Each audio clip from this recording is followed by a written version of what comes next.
But on a serious note, to the extent that black relationships have survived as they have, what say you about that 400 years later?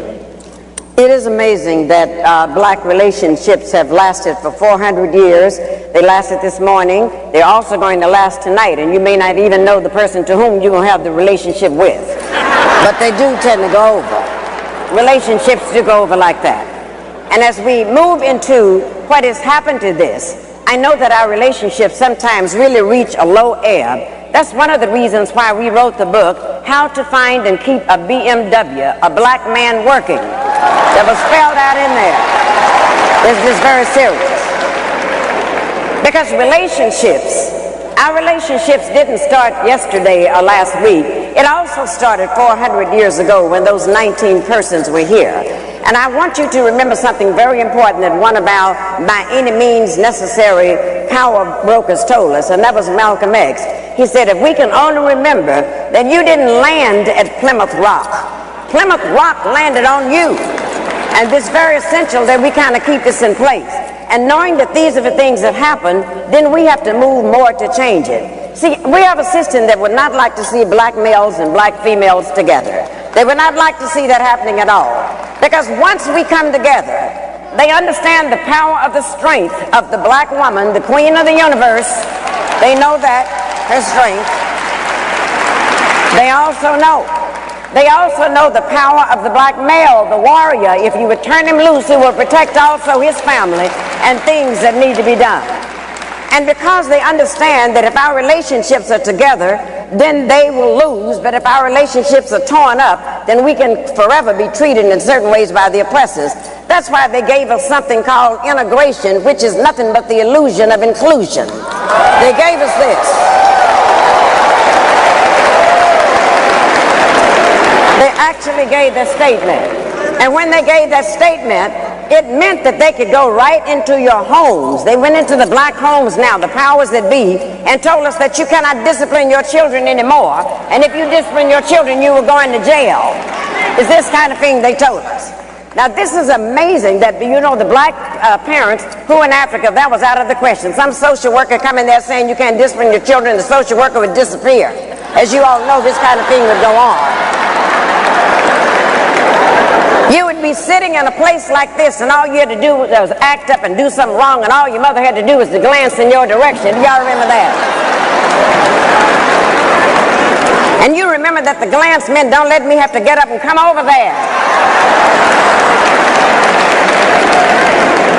And every once in a while in the black family, there was a fool who would challenge the glance.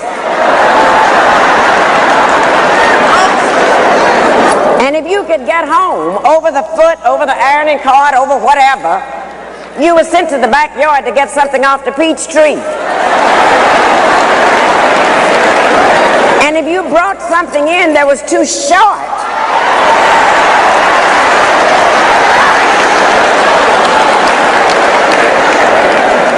God forbid that you would do something like that. But then it got so terrible in frightening us. This is why we got to take this back, and this is the best part of our action plan, is to reclaim the minds of our children, because then they went into the public schools and took discipline out of there. So when we acted up in there, they put our boys, our black men, into something called special ed classes.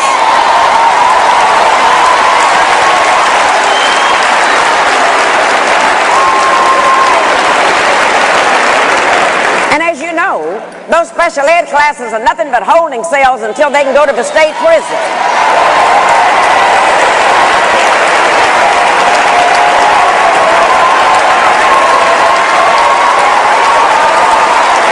But this is what they did. And then, the one thing that they knew, that if we can put them in prison, if we can have them convicted for a felony, then once they get out of prison, they cannot get a job. Because of that, they cannot get the job. And then if they happen to eke out and find a job, then they have to pay taxes on a job, yet they cannot vote, and I call that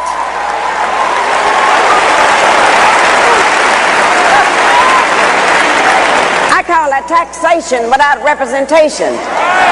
That's what we're looking at.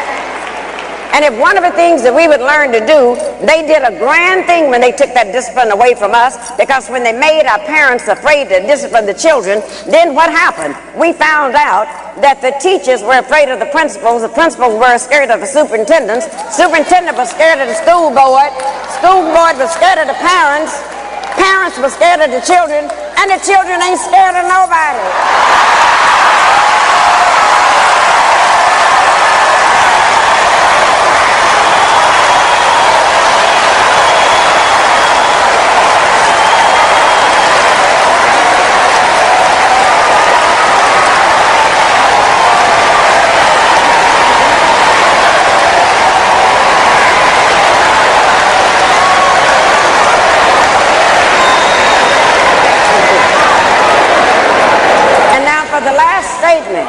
The last statement, the reason why we're so pleased to have the covenant, it makes all of this type foolishness stop. It's going on under Angela Glover in San Francisco. It's all over the country, and they're all saying we finally have a movement where we can take back over the minds of our children.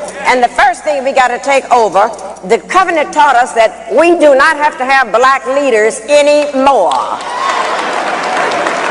It told us because everyone in this room is empowered to be a black leader. Everyone in this room.